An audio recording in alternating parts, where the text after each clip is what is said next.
परमेश्वर के मधुर और मीठे नाम में जय मसीह की। मैं आपके सामने पढ़ूंगी साम 91 वर्स 2।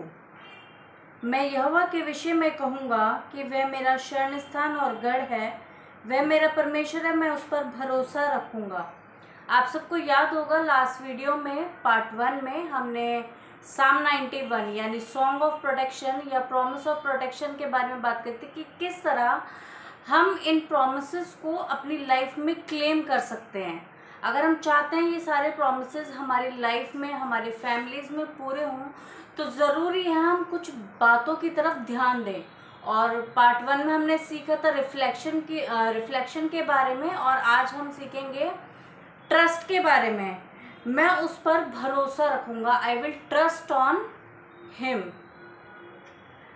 फ्रेंड्स, ट्रस्ट की जर्नी बिल्कुल ऐसी है जैसे पीक की विंटर्स में हम लोग सुबह के समय अब मॉर्निंग में ऑफिस जाने के लिए अपने घर का दरवाज़ा खोलते हैं और बाहर देखते हैं चारों तरफ फॉग है, चारों तरफ कोहरा ही कर रहा है। 2 मिनट के लिए हम क्या करते हैं, पोज हो जाते हैं कि हम ऑफिस तक कैसे पहुंचेंगे। एक कन्फ्यूजन सी हो जाती है ना, सामने कुछ भी नज़र नहीं आ रहा है। हमारी ट्रस्ट की जर्नी भी कुछ ऐसे ही होती है।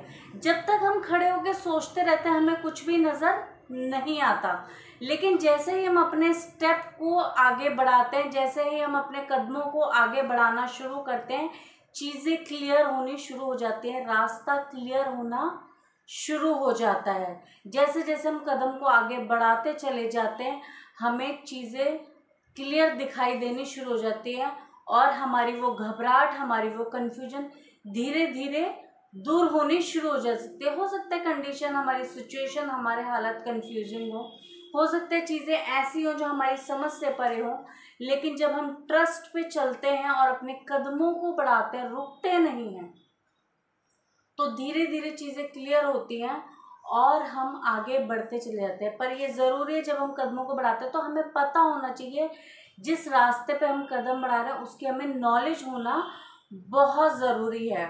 याकूब 2:7 में बोलता है कि विश्वास कर्म बिना अपने स्वभाव में मरा हुआ है।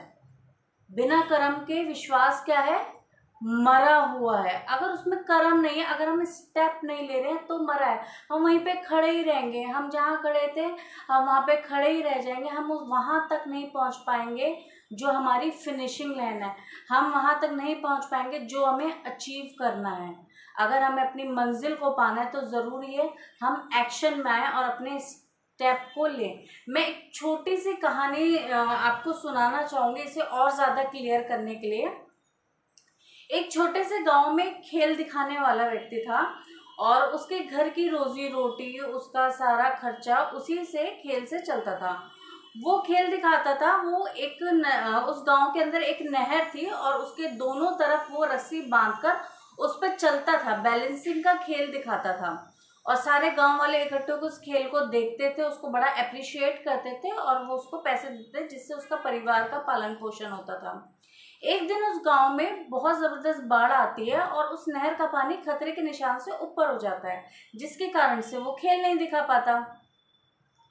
ऐसे 1 दिन चला जाता है, 2 दिन चला जाता है, 3 दिन चले जाते हैं। अब उसके घर में खाने पीने को भी ख़त्म हो जाता है और उसका बच्चा उसे बोलता है, पापा मुझे भूख लगी है, मुझे खाने को कुछ ला के दो।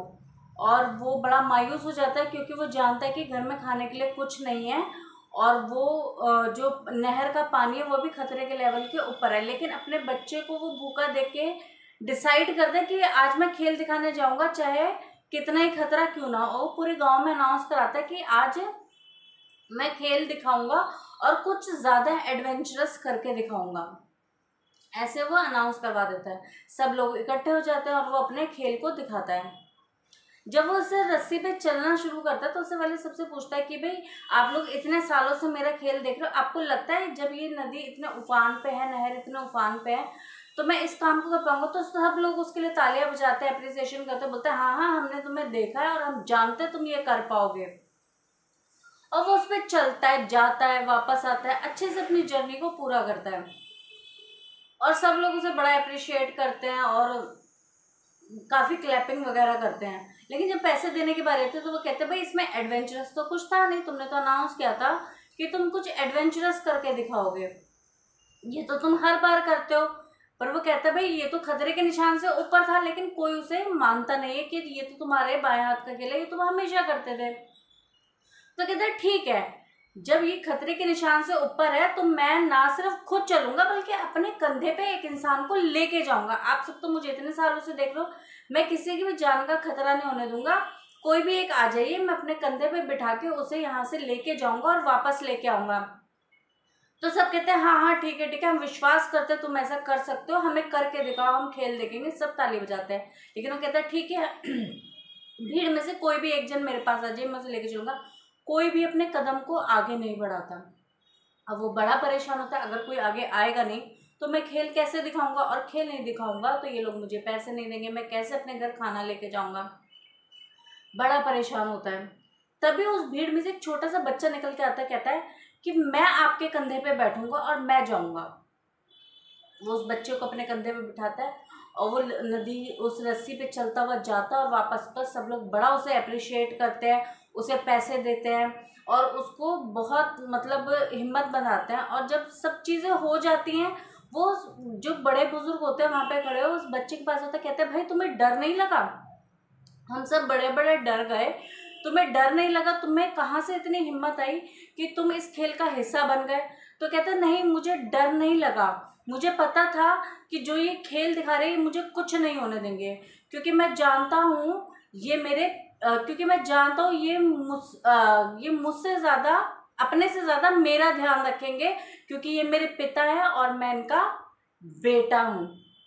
अजीजों, जब हम अपनी जर्नी में चल रहे हो तो हमें पता होना चाहिए कि जिस रास्ते पे, जिस मंजिल पे हम जा रहे हैं वो कौन है, हम किसकी तरफ कदम बढ़ा रहे हैं। अगर हमें क्लियर अपना रिलेशनशिप है ना कि हम जिसकी तरफ कदम बढ़ा रहे हैं वो कौन है, उसे हमसे ज़्यादा हमारी चिंता है, तो अपने आप हमारे जो सिर्फ वर्बल बोलना है, सिर्फ खड़े रह के कन्फ्यूजनिंग स्टेट है, वो अपने आप हमारे एक्शन में बदलनी शुरू हो जाएगी। जैसे एक छोटा बच्चा होता है ना, वो सिर्फ बातों से नहीं बोलता मुझे अपने पेरेंट्स पे भरोसा, वो एक्शन में लेके आता है उन चीज़ों को, क्योंकि वो दिल से जानता है कि ये इनके साथ मेरा रिलेशनशिप है। वो ट्रस्ट एक्सपीरियंस उसने उन चीज़ों को करा है। जब हम परमेश्वर के साथ रिलेशनशिप को जान लेते हैं, उसके साथ एक्सपीरियंस में बढ़ते चले जाते हैं, तो हमें फिर ज़बान से या फिर बड़ी बड़ी बातें करके बोलने की ज़रूरत नहीं कि हम फेथ करते हैं, हम फेथ करते हैं, फेथ करते हैं।